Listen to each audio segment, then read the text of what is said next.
Welcome to Jeremy's IT Lab. This is a complete course for the CCNP ENCOR, Enterprise Core exam. This course will cover all topics you need to know to pass the ENCOR exam. In this video, we will look at DTP, Dynamic Trunking Protocol. We covered DTP in the CCNA course, and in this video, we'll review that information and also dig a bit deeper to bring your knowledge to a CCNP level. Here's what we'll cover in this video. First, we'll review the purpose of DTP. Then, we'll look at DTP negotiation of both an interface's operational mode and trunking encapsulation. Then, we'll take a look at the structure of DTP frames. And finally, the show DTP interface command, which shows more detailed information about interfaces using DTP. Let's get started with an overview of DTP and its purpose. DTP is a protocol that allows Cisco switches to automatically determine the operational mode, meaning trunk or access, and trunking encapsulation, meaning .1Q or ISL, of their ports. So there are two negotiations: whether the link will be in trunk or access mode, and if it's a trunk, which encapsulation will be used. Of course, encapsulation negotiation only applies if the switch supports both .1Q and ISL. If it only supports .1Q, it won't be able to negotiate. Trunking encapsulation can only be negotiated if the operational mode is negotiated too. In other words, if the operational status is manually configured as a trunk, the trunking encapsulation must be manually configured too. And if the switch port trunk encapsulation negotiate command is applied, you can't configure switch port mode trunk on the interface. On switches that support ISL and .1Q, encapsulation negotiate is the default setting, and that's why you have to use the switch port trunk encapsulation .1Q command before configuring a trunk. Note that switches must be in the same VTP domain to negotiate a trunk using DTP. If two switches in different VTP domains attempt to negotiate a trunk, you'll see this error message. They won't be able to form a trunk, so their ports will be in access mode. DTP negotiates by sending DTP frames, and they are sent once every 30 seconds. You can verify with the show DTP command. It says, sending DTP hello packets every 30 seconds. The line under it says dynamic trunk timeout is 300 seconds. This is how long a dynamic port will remain a trunk after it stops receiving DTP frames. I'll demonstrate this in the lab video. DTP is enabled on Cisco switch ports by default, and it can be disabled with the switch port no negotiate command. For security purposes, best practice is to disable DTP and manually configure trunk and access ports. If DTP is active on an interface, an attacker can send DTP frames to form a trunk with the switch, gaining access to all of the VLANs on the network. DTP is something you need to know for the ENCOR exam, but in real networks, you should disable it on your switches. As a final note, here are some interesting points about how DTP frames are sent. DTP frames are sent untagged, meaning in the native VLAN, if it's a .1Q trunk. When using ISL, things are different. If the native VLAN is VLAN 1, DTP frames are sent untagged. The native VLAN is a concept in .1Q, not ISL, but this is how it works. Then, if the native VLAN is not 1, DTP frames are sent tagged in VLAN 1, but not with an ISL tag. They are sent with a .1Q tag, even though it's an ISL trunk. That seems strange to me, but that's how it worked when I tested it, and we'll confirm it in the lab video. Another interesting point. If the encapsulation isn't decided yet, for example, both sides are set to dynamic auto and haven't negotiated an encapsulation yet, each switch will send two DTP frames every 30 seconds. One untagged and one tagged in VLAN 1, this time with an ISL tag. Again, we'll confirm this behavior in the lab video. Now let's look at DTP negotiation. This chart shows the operational mode that will result from each combination of administrative modes. The administrative mode is what you configure, such as switch port mode dynamic auto, and the operational mode is how the interface actually operates, like access or trunk. These represent switch 1's administrative mode, and these switch 2's administrative mode. You should be familiar with this chart, and be able to identify the operational mode that results from each combination. You should already know this chart from your CCNA studies, but review it if needed. Now let's examine each combination and see the results with the Show Interfaces Switch Port command. First, the default of auto and auto. Here is the output on each switch.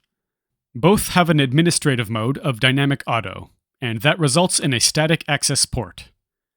You might be confused by the term static access because it's in dynamic auto mode.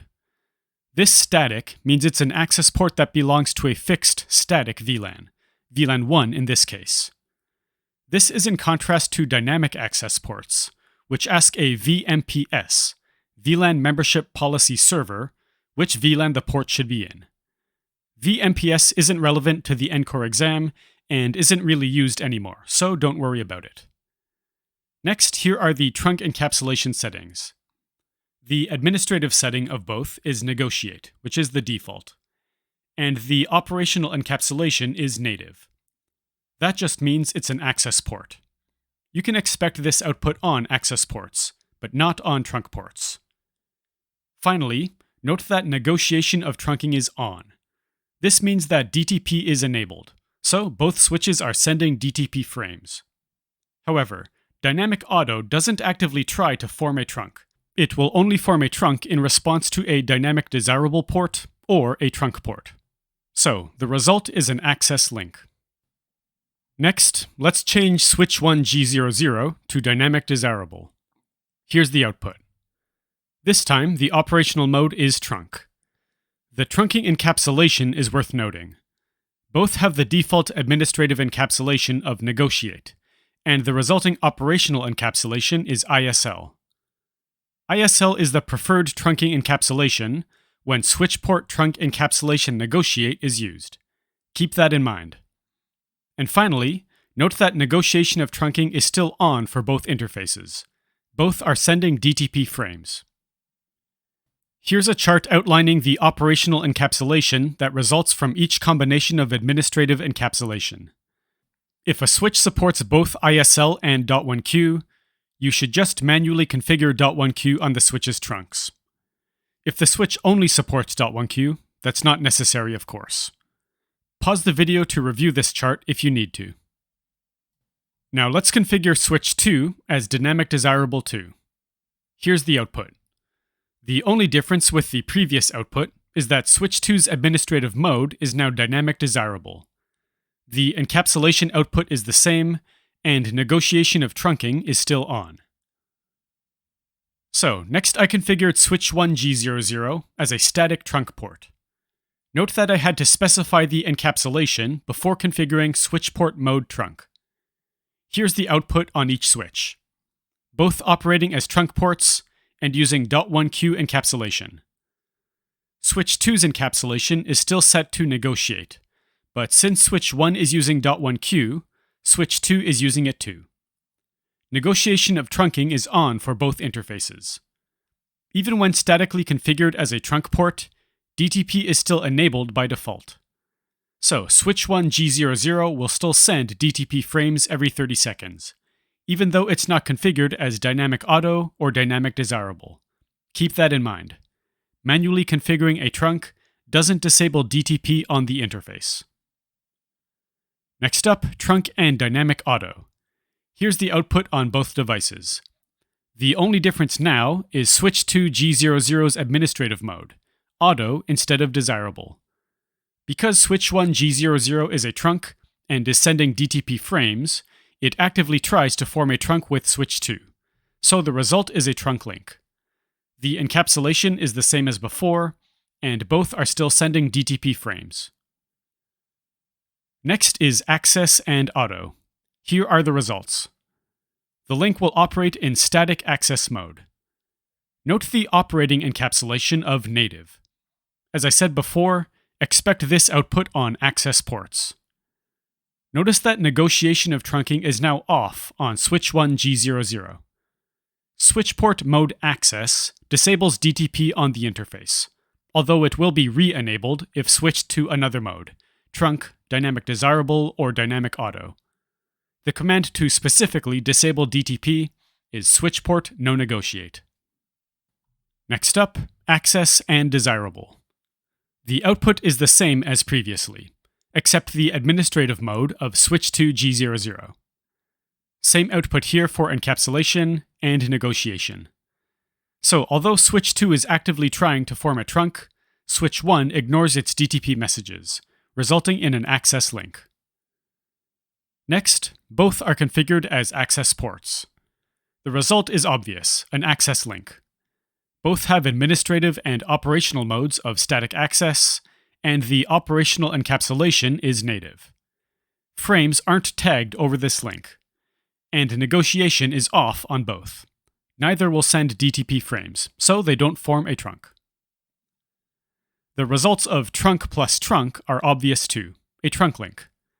The administrative and operational modes are trunk, and their administrative and operational encapsulations are .1q. Note that to configure trunk mode on switch 2 G00, I had to specify the encapsulation, like I did on switch 1 before. You can't have encapsulation negotiation enabled and manually configure trunk mode. Although in the previous slide, negotiation was disabled on both interfaces, it is now enabled on both. So if you really want to stop them from sending DTP frames, you must use switch port no negotiate. Next up, trunk and access. This is not a valid configuration. Let's see why. Here's the output. Switch 1 G00 is a trunk port, and switch 2 G00 is an access port. Switch 1 sends frame using .1q tags, whereas switch 2's encapsulation is native. It doesn't tag frames, and it expects to receive only untagged frames. Regarding DTP, switch 1 sends DTP frames, but switch 2 will ignore them. DTP is off. So what happens in this situation? Well, if switch 1's native VLAN and switch 2's access VLAN are the same, theoretically, traffic in that VLAN could be passed between the switches. They both expect traffic in that VLAN to be untagged. However, in reality, you'll probably see a message like this. Received .1q BPDU on non-trunk G00 VLAN 1. And this one. Blocking G00 on VLAN 1. Inconsistent port type. So Spanning Tree Protocol detected the misconfiguration and disabled the link. But even if Spanning Tree isn't running, and therefore doesn't disable the link, don't use this configuration. It's not going to work. Okay, one final example. This time, switch 1 G00 is statically configured as a trunk, but DTP is disabled using switch port no negotiate.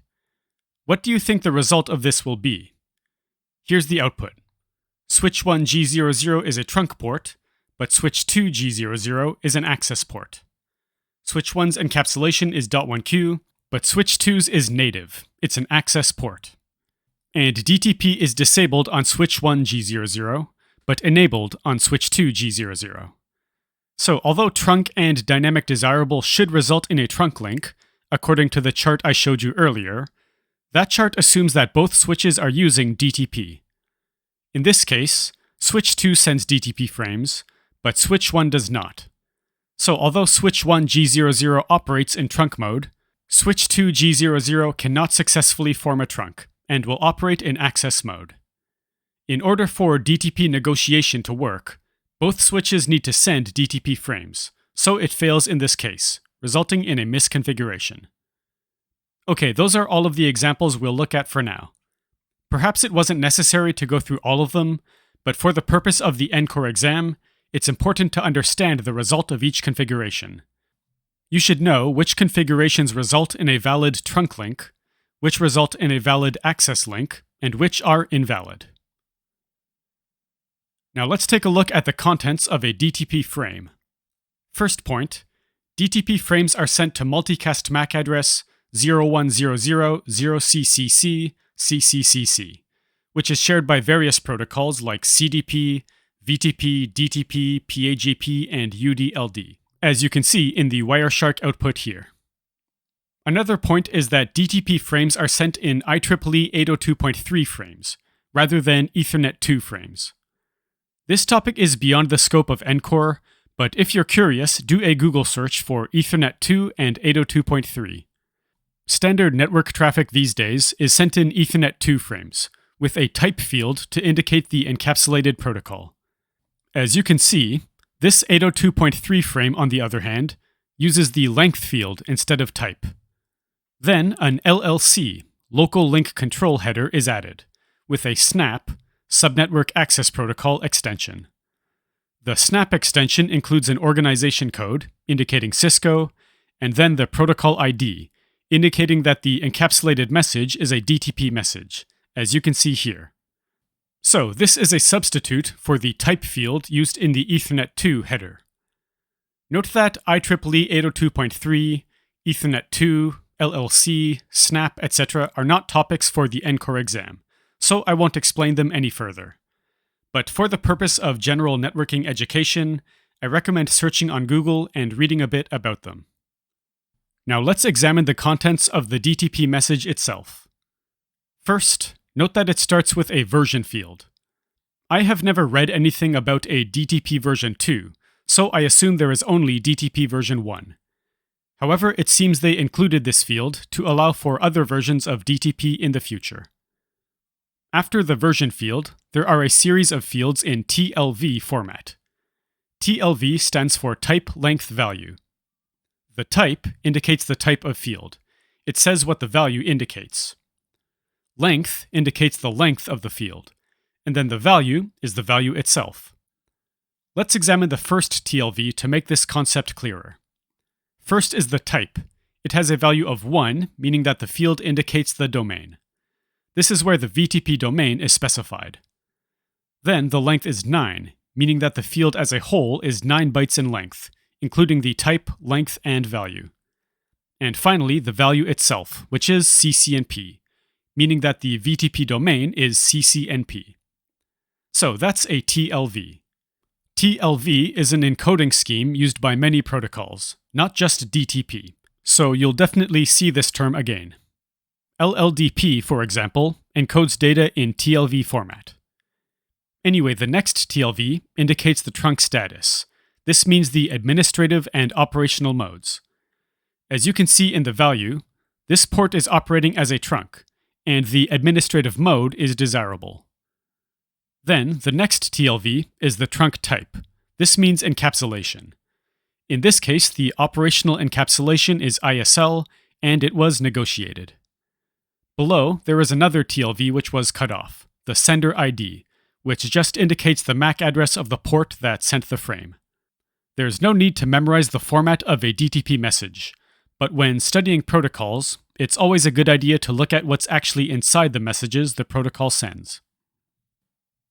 Finally, let's take a quick look at the Show DTP Interface command.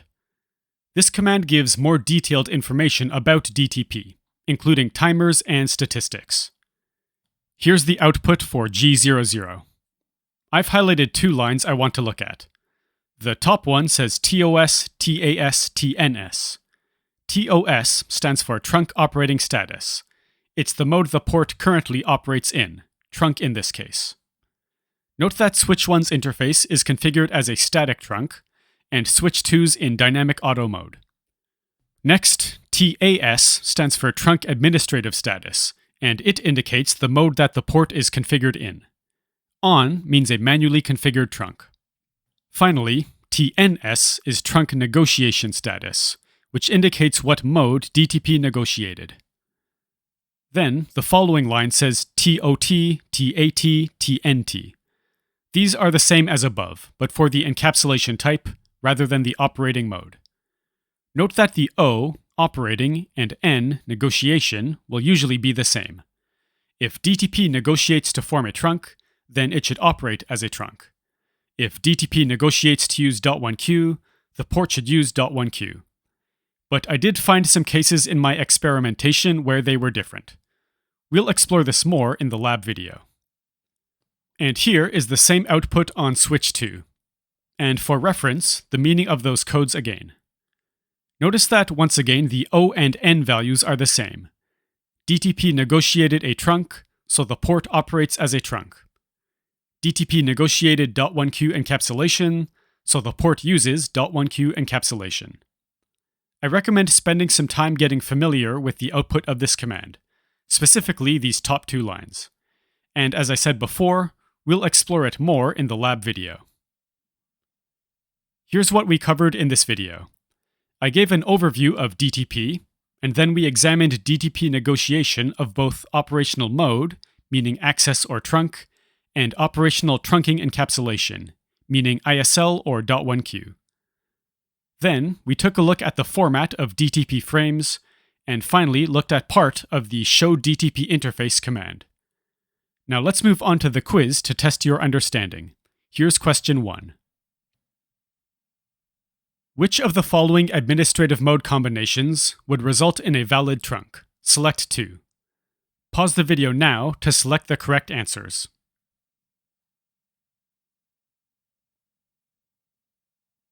Okay, the answers are C and F. Dynamic desirable and auto will make a trunk, and so will trunk and dynamic auto.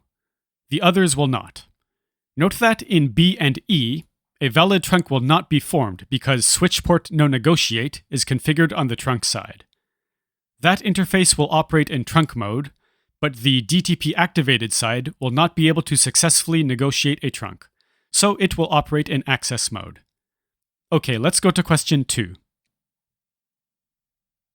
Switch 1 and Switch 2 support both ISL and .1q encapsulations.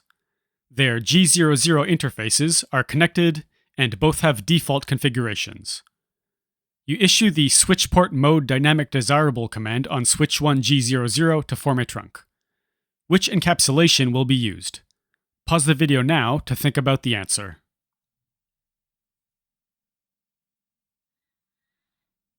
Okay, the answer is B, ISL. The default configuration is switch port trunk encapsulation negotiate, in which case ISL is preferred over .1q. The question states that both interfaces have default configurations, and therefore both are configured with encapsulation negotiate. So the result will be that ISL will be used. Okay, let's go to question 3. Which output would you expect in the TOS, TAS, TNS field in the output of show DTP interface G00 if G00 is manually configured as a trunk? Pause the video now to think about the answer.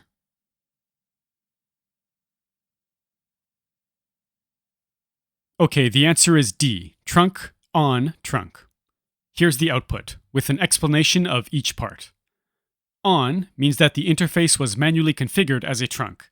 It's not in dynamic desirable or auto mode. Okay, that's all for the quiz and this video.